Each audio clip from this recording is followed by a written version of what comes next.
கனடாவில் இந்த ஜனவரி 1 முதல் ஃப்ரண்ட் ஆஃப் பேக்கேஜ் மூலம் லேபிள்கள் அறிமுகப்படுத்தப்பட்டுள்ளது.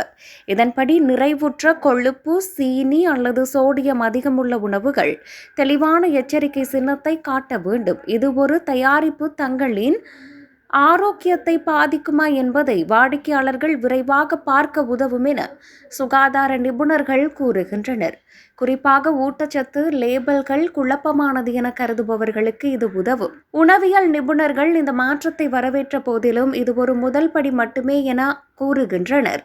உணவு நிறுவனங்கள் பெரும்பாலும் ஆரோக்கியமற்ற உணவுகளை ஆரோக்கியமாக காட்டும் சந்தைப்படுத்தல் தந்திரங்களை பயன்படுத்துவதாக சுட்டிக்காட்டுகின்றனர். எவ்வாறாயினும் புதிய உணவுகள் மற்றும் சில பால் பொருட்கள் போன்ற சில பொருட்களுக்கு விதிகளிலிருந்து விலக்கு அளிக்கப்படுகின்றன.